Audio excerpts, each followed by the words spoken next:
छत्रपुर उपकंठ हुमा पंचायत बोरीगा निकटरे थिबा राणीबर पहाड़ उपरे रही बाबा श्री श्री झाड़ेश्वर शैवपीठ।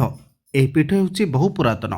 यार बहु किंवदंती रही। प्रभु श्रीराम वनवास समय सीतामाता अनुसंधान निमंते लंका अभिमुखे समय यही मंदिर को से निजे प्रतिष्ठा करथिले।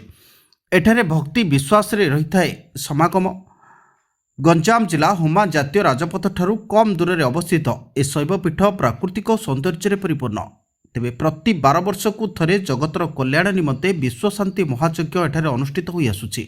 चलित वर्ष मध्य विश्वशांति महायज्ञ महा आडंबर सहकारे पालन करबा निमंते विभिन्न प्रस्तुति कार्य आरंभ होइछि। एथिनिमते एक परिचालना कमिटी गठन होइछि।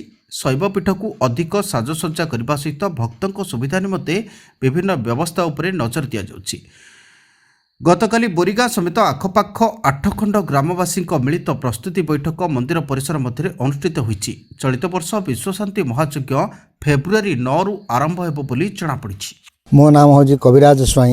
ये यज्ञ आगामी जो यज्ञ ये हम ये मु सभापति। ये यज्ञ आसंता फेब्रुआरी 9 तारीख ठारू 9/2/2026 ठारू 21/2/2026 पर्यंत कार्यक्रम चालू रहिबो।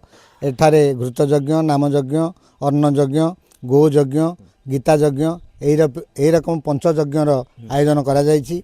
या आमर झाड़ेश्वर श्रीचरण तले आश्रय करिथिबा 8 खंड ग्रामर अधिवासी एठारे सहयोग करिवे। समस्त सहयोग सहानुभूति रे एही यज्ञ परिचालन हबो। एठाकु लक्ष लक्ष भक्त समागम हबो। सेमानक पई मध्ये प्रसादर व्यवस्था करा जायछि।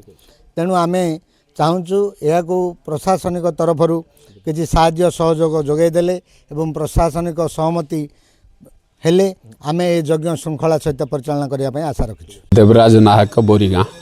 श्री श्री बाबा झाड़ेश्वर महादेव ये अंचलर प्रसिद्ध प्रत्यक्ष एवं बहु पुरातन ऐतिहासिक सभ्यपीठ अटे।